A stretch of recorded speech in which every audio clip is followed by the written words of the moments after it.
Well, good morning, everyone, and welcome to Assembly. So we are back to well and truly doing our assemblies on Zoom with just a few of you in school, but most of you at home. I obviously recorded my Monday assembly or my Tuesday assembly before realising that we would be in lockdown again. You probably guessed that from some of the things I said about looking forward to the dress-up day and things like that. So sadly, that still hasn't happened. I just wanted to say that I was really thinking of all of you on Monday night when the Prime Minister made the announcement that schools would close and not open on Tuesday. And I was really conscious that lots of you, at the time he was speaking, would have already been in bed. So you'd have gone to bed thinking that you were getting up to come to school, only to be told in the morning that that wasn't going to happen. And I'm not sure how some of you would have felt about that. Probably not the nicest news to wake up to when you'd prepared yourself and got ready, and lots of you would have been excited about seeing your friends and your teachers again. So I really did think of you both on Monday night and then as I was in school on Tuesday, thinking about the messages that your parents were having to give you. So I just want you to know that we have really missed welcoming you back. The teachers were all ready.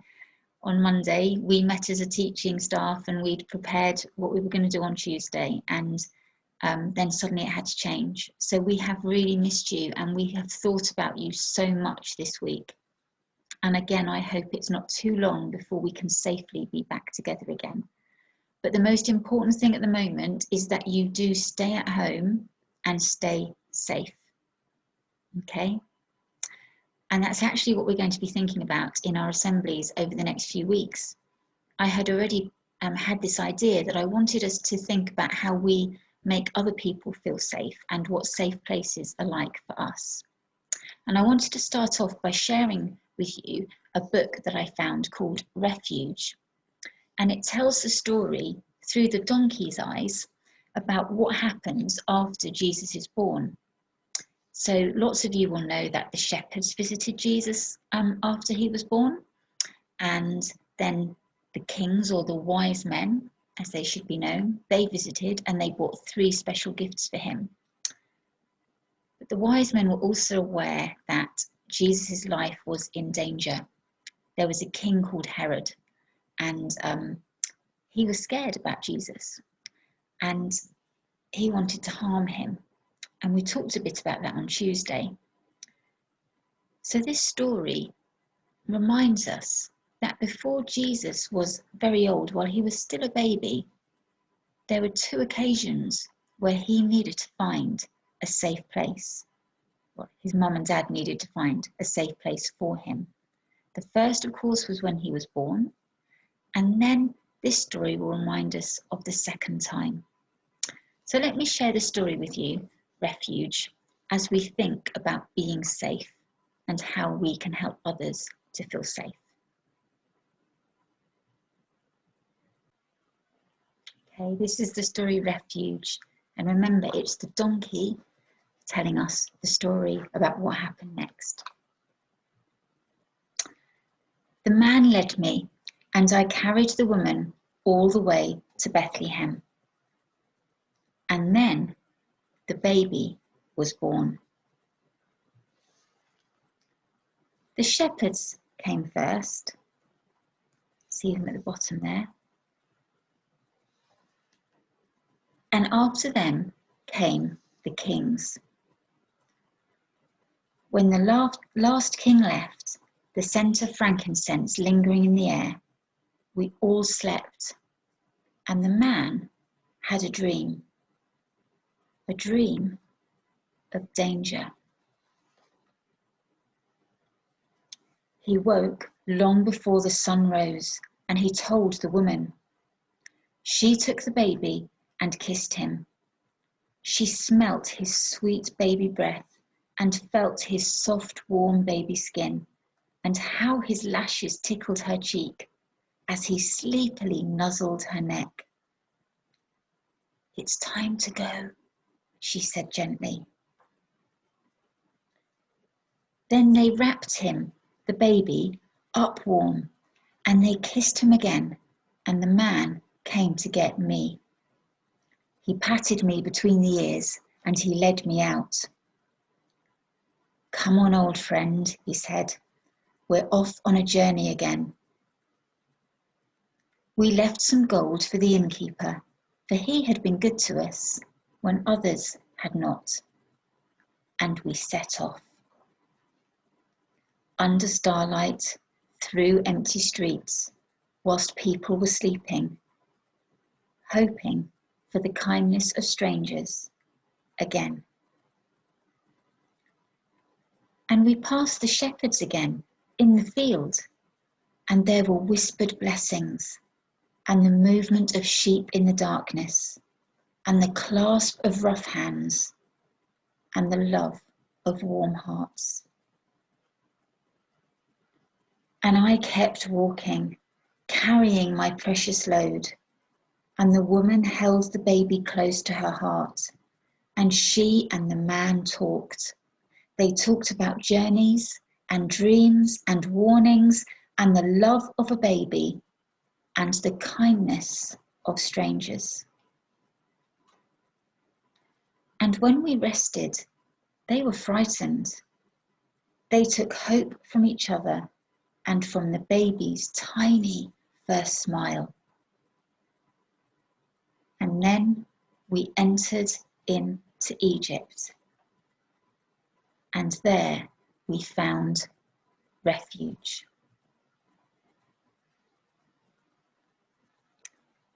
It's amazing to think that twice in Jesus' young life, when he was a baby, his own family needed to find refuge. The first time, the donkey tells us that somebody showed them kindness, was the night Jesus was born, when the innkeeper offers them somewhere to stay. And the donkey keeps using the phrase, the kindness of strangers. So if we think about that innkeeper, he didn't know Mary and Joseph. He didn't know who they were. They were complete strangers to him. He didn't have to help them, but he chose to. Welcoming people and making them feel safe is a choice we have. Think about why the innkeeper might have made that choice on that first Christmas night. Why did he choose to help them? Think about what he would have seen when he opened his door and saw Mary and Joseph and the donkey. He would have seen a young family who needed help, who had no one else to help them. They had no friends around them, no family. They were relying on the kindness of strangers. And the innkeeper stepped up and offered them somewhere to stay. And then the second time they need safety and they need the kindness of strangers is when Mary and Joseph knew that Jesus' life was in danger because of the King Herod and what he wanted to do. They had to travel, not just to a different town or a different city. They had to travel to a whole new country where they didn't know anybody. So all the way on their journey, another long journey, they knew that they needed to rely on the kindness of strangers again to welcome them in and to help them feel safe. And that's exactly what they found. So I want us to have a think about that. The book is called Refuge, and refuge is the state of being safe. It's when you feel safe or sheltered from danger or difficulty. And that's exactly what happened with Jesus. He was sheltered from danger. A refuge is also a place providing safety or shelter. And the donkey says often, he talks about the kindness of strangers. They found safety through the kindness of strangers. And the questions I want us to think about, having read this story, are how do we welcome people? And I'm not just talking about people we don't know, even people we do know. How do we welcome people? Do we welcome everyone? Do we welcome those that we know? And do we also welcome those that we don't? I know lots of you get excited if a new child ever joins your class and you want to be their buddy and you want to be the one to welcome them. And that's great, and that's lovely that so many of our new children say, everyone was really friendly and everybody was really kind? Are we just as welcoming to those people who've been in our class maybe for 2 years, 3 years? Do we welcome them in to our friendship groups, to our games? How do we welcome people? And the third question is, how do we help people to feel safe? It's so important that we all feel safe. And a lot of people are talking about safety at the moment, aren't they? Stay home, stay safe. How do we help others to feel safe? How do we treat them? And do people feel safe when they're with you? Because that's what we should want.